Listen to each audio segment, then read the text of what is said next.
Someone here is trying to control a situation.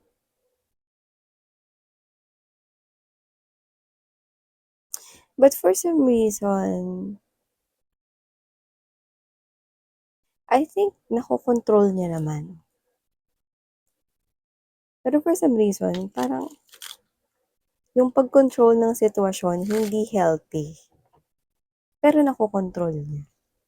So what does it really mean? Yeah. Kung ano man yung sinusubukan niyang kontrolin, there's success to that. But I do not see that that is your energy. Pero pwede niyo naman pagpalit-palitan ng mga energy since general reading naman ito. Pero kung sino man yung nagko-control ng sitwasyon, I think that person here is pumapabor sa kanya yung pag-control ng sitwasyon. Yun yung nakikita ko here. It's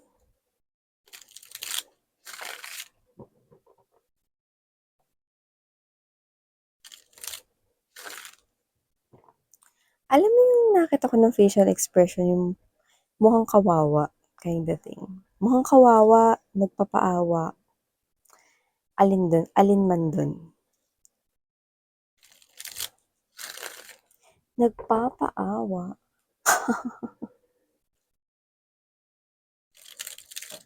What kind of energy is that? Okay?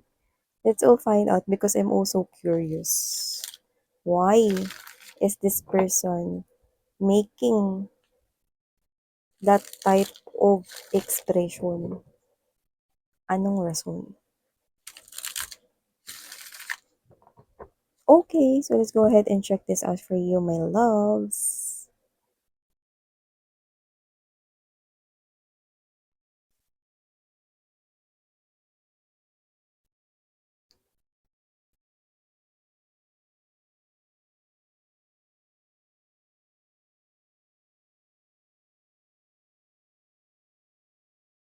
Hmm.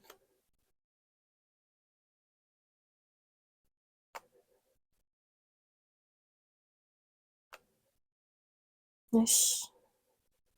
Wow, Wow, wow, wow, wow, wow, wow, wow, wow, wow. Hmm. Explain ko sa inyo bakit. Ba't nakaka-wow? Tinan mo naman yan, wow na wow.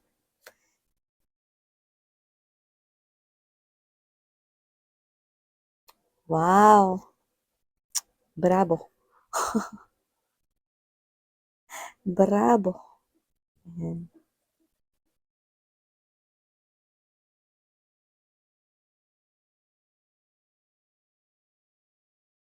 So, hey there mga my loves collective. Thank you so much po sa inyong walang sawa at patuloy na pagsuporta sa akin dito sa channel na to at sa mga new subscribers. Hi and hello po sa inyong lahat. Ako po si Yan. Tuloy po kayo rito sa aming community. At sa mga returning subscribers, thank you po sa inyong walang sawang pagsuporta. Kung interesado kayong lahat mga babes at tumambay dun sa other channel, yung doll name, the link is down below, no? So, yun mga babes, no, na tayong gender dito, babae, lalaki, LGBT, lahat kayo welcome.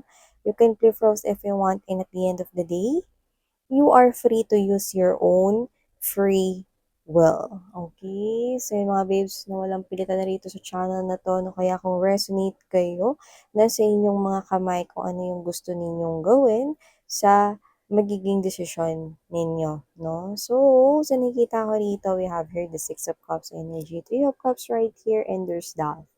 Crossing of pathway, crossing of same road. So, I do see that someone here, okay, posibleng ito yung third party ng person mo, no? Or naging dahilan kung ba't kayo naghiwalay na third party. Pero posible rin naman po na hindi ito yung naging third party sa relationship ninyo before, pero posibleng ito yung person mo ngayon, no? Yung person ng ex mo ngayon. Whether this is the third party who interfered into your relationship noon, or this is someone here na naipalit niya sa'yo ngayon, no? So, alin man dun. So, whatever the case may be, I'm seeing that this person here is looking intently sa yung photo, okay? Or, puwedeng nakita ka niya personally, pero physically far from you.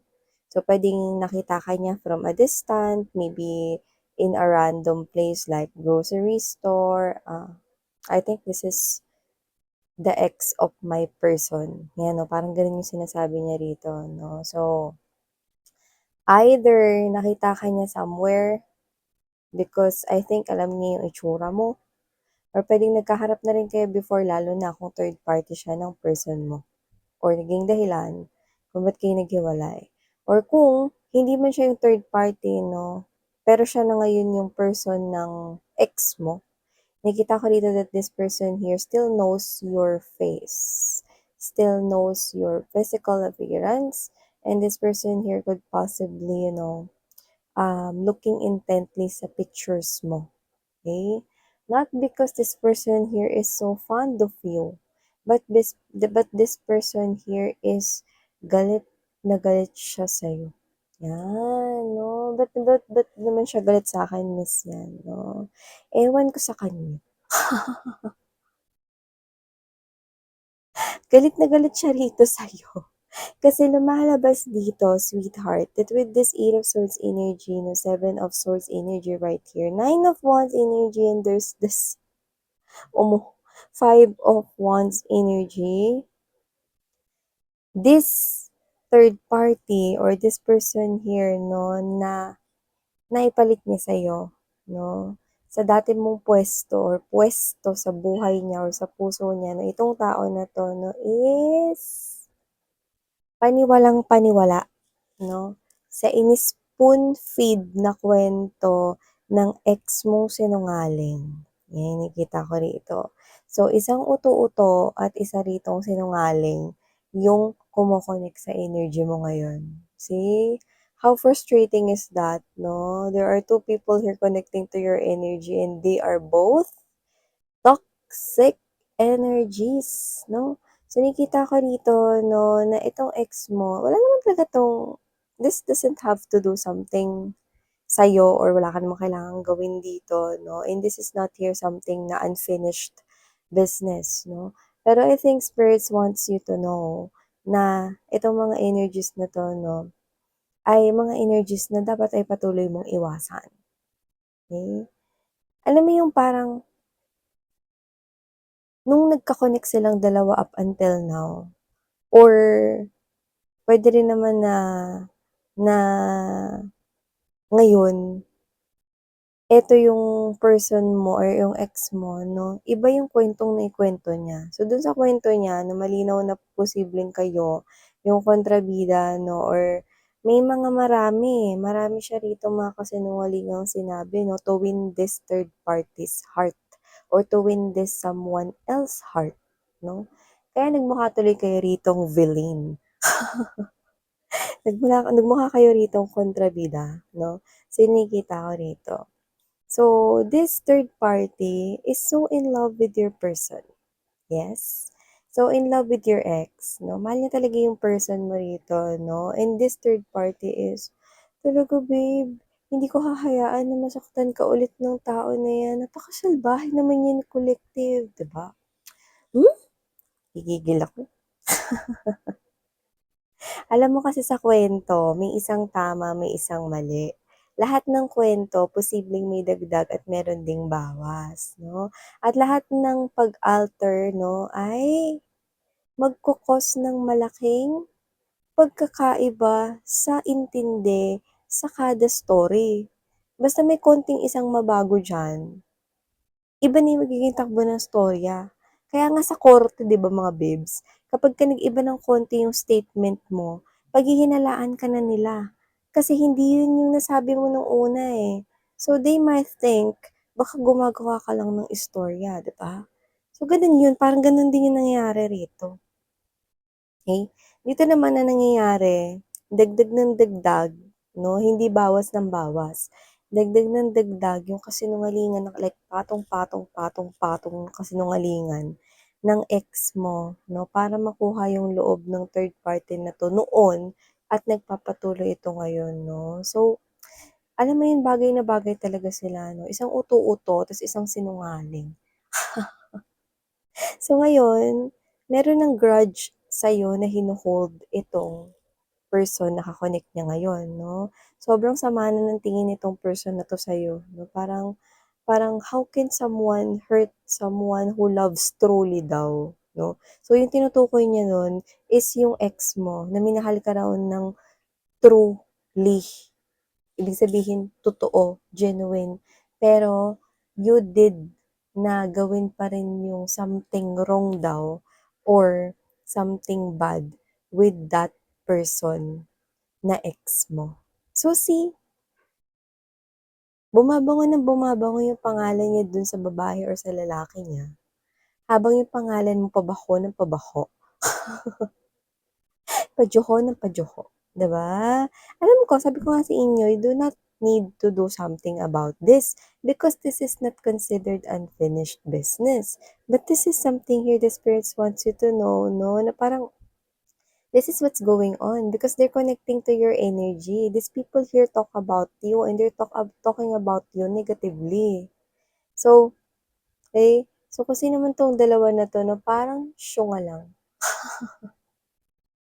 Kasi you are not anymore part of their lives. So, why do they keep on doing this? Well, we're really lucky because the answer is right here. Yeah. Bakit nga ba lumalabas pa rin sila sa energy mo kahit na wala ka naman ng kahit na anong connection sa kanila? It is because your person, I mean your ex, no, is someone here who is very mature. Alam mo yung people pleaser siya. And this person here is very attention seeker. So, this doesn't mean that this person here is younger than you by age, but I'm picking up more likely na immature siya. Mula noon hanggang ngayon. At gusto niya dito yung pakiramdam na nako-compliment siya. So, this ex of yours find it really comforting to tell lies. Kasi bumabango ng bumabango yung pangalan niya. Ayun yung kita ka rito.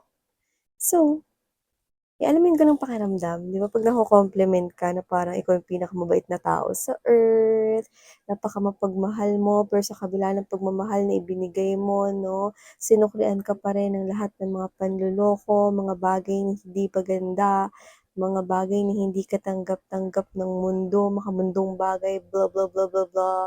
And that is what is this ex of yours is telling or creating into this world together with the third person. Oo nga eh, baby. Sobrang nasaktan ako niyan ni Collective. Hindi mo ba alam na nung time na naging kami pa, ba ba ba ba ba ba ba. Immature. Immature. This person still immature. Kahit na matagal na kayo, no, na hiwalay nito, still immature at patuloy pa rin niya ritong sinisiraan yung pangalan mo, no. Talaga babe, hindi ko nahahayaan talaga na masaktan ka ng tao na yan, ni Collective, hindi ko nahahayaan yun, nandito na ako, shh, ganun. Arte? Pa-baby. So, sa nakikita ko dito mga babes, no, bagay na bagay silang dalawa. Diba? Ngayon lang ako nakakita ng perfect na pinagsama talaga rito, no? Isang uto-uto at isang sinungaling. You know what's fishy or what's going on right here? Because your person is not so contented with the third person here. That's why he or she keeps on telling that. Okay? But let's get straight to the point. Your ex right here is not someone who loves you now. Okay? Hindi ko nakikitang mahal ka niya, pero mahal niya yung sarili niya. Gusto niya nakakatanggap siya rito ng mga compliment, no? Yun yung gusto niya rito, no? But this ex of yours, I'm seeing that it's not someone here who is fully contented with the third party. That's why he or she keeps on telling that Kasi masarap sa pakiramdam na naitataas niya yung sarili niya kahit pa mga kasinungalingan yung mga binabanggit niya. Yeah, I know. Pero yun yung nangyayari. And itong third party galit na galit sa'yo, or itong third person, or itong new person niya, galit na galit sa'yo, no? Kasi ang dami mo daw ginawa. Marami kang mga bagay daw na ginawa, no? In short, naging delubyo ang buhay ng ex-person mo na person niya ngayon, no? Sa piling mo daw noon. Kaya alam ko, nakakagaliiti yung party na yun, no? At nakaka-bwisit. Pero you do not need to give even your 0.01% attention or energy with the situation because I told you that hindi sila karapat-dapat bigyan ng iyong atensyon. Masyadong precious ang attention mo, babes. Okay? So, hayaan mo lang silang gumawa rito ng kwento all they want. Paniwalaan nila Eight of Swords all they want. And I do see that this lovers right here, they will, yeah, stay clinging on with each other up until 2025. But I do see that these two people right here, hindi ito magtatagal. Doon sa tinatawag nating forever. Kasi nakikita ko rito na darating at darating yung time no, na magmamature. I think pwede rin na they're both young or mas younger pa sa kanya itong lumalabas na third person dito, no? So, nakita ko rito, no, that this third person is actually trying to protect this ex of yours from you, even though hindi kailangan. Why? Kasi nasa-spoon feed siya ng mga maling istorya. At dahil doon, nakita ko na itong third person na to, no, is someone who is very triggered at you right now.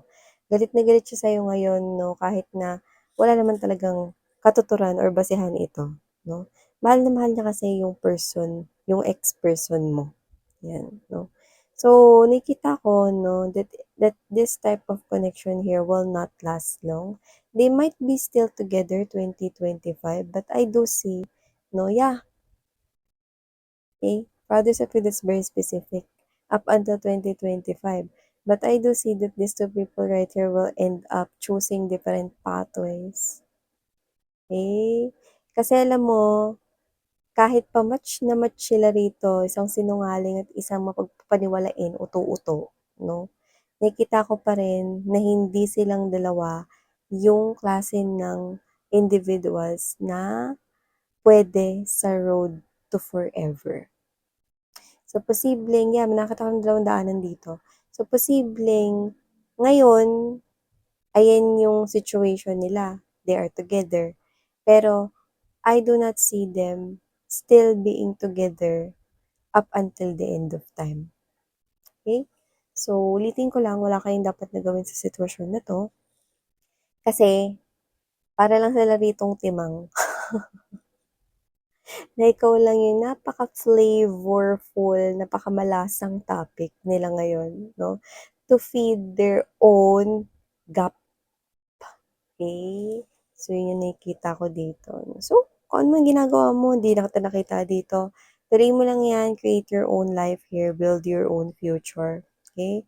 These people are already part of your nakaraan and let them stay in the nakaraan. Don't let them enter, okay, in your life once again by giving out your 0.01% because they don't deserve it. Okay? So yeah, these are all the messages we've got right here for you, sweetheart. Thank you so much for your time and please check out other channel. Of course, welcome ka rin doon. Link is down below sa description box. Thank you, Sarah Heo, Love and Light. Annyeong!